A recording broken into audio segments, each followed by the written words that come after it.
everyone, welcome to Critter Chats, and today's episode is all about snakes.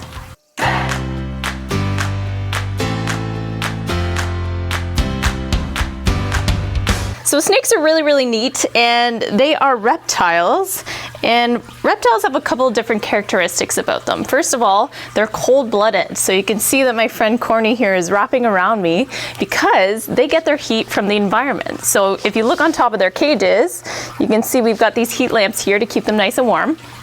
And whenever we hold our snakes, usually they try to find warmth on top of us.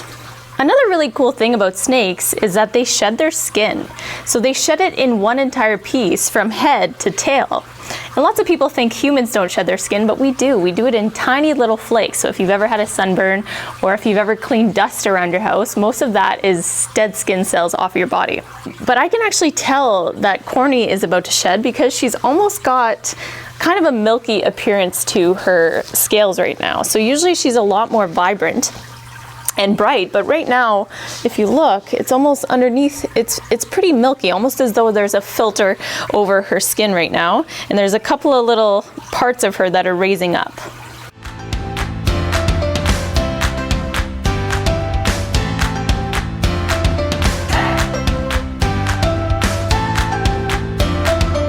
Now we actually have another snake, and this snake is actually also a corn snake, and this is Whitney.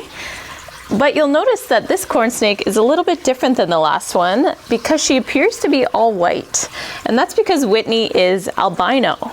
And what that means is she has no melanin in her skin. And melanin is what kind of gives us the pigment of our skin. And each of us has different colored pigments. But in the case of animals or people who are albino, they have no pigment at all. So it's actually see-through. So if I can zoom in and show you, her scales are actually see-through. So I mentioned how snakes shed their skin with Corny over there, and our friend Whitney actually shed her skin last week. So this is the entire shedding of her skin from head to tail in one long piece, all the way down to the tail. And she actually even sheds the skin over her eyes.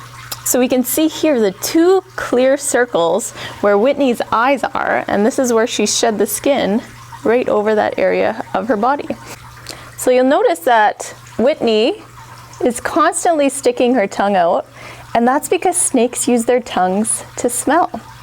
So when they stick their tongue out, they actually are flicking smell particles into their mouth, and on the roof of their mouth, they have a special organ that can kind of assess the smell particles and let them know what the smell is.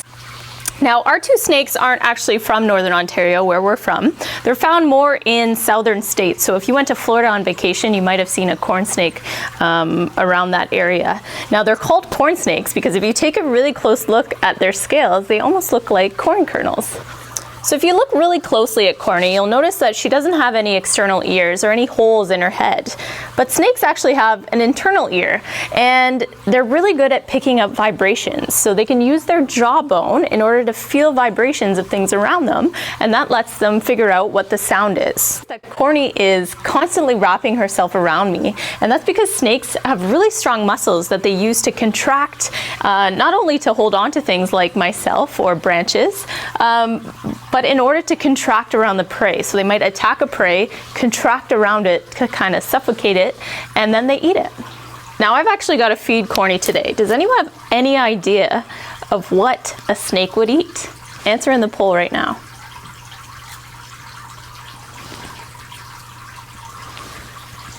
So for those of you that guessed mice or rodents, you're correct.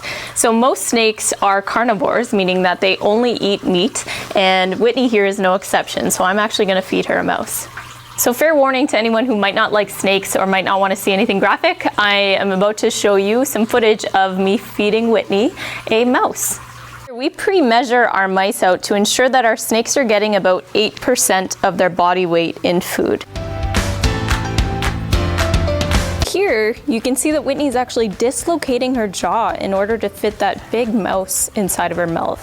It'd be almost like us humans trying to fit a watermelon inside of our mouth. It'd be pretty hard.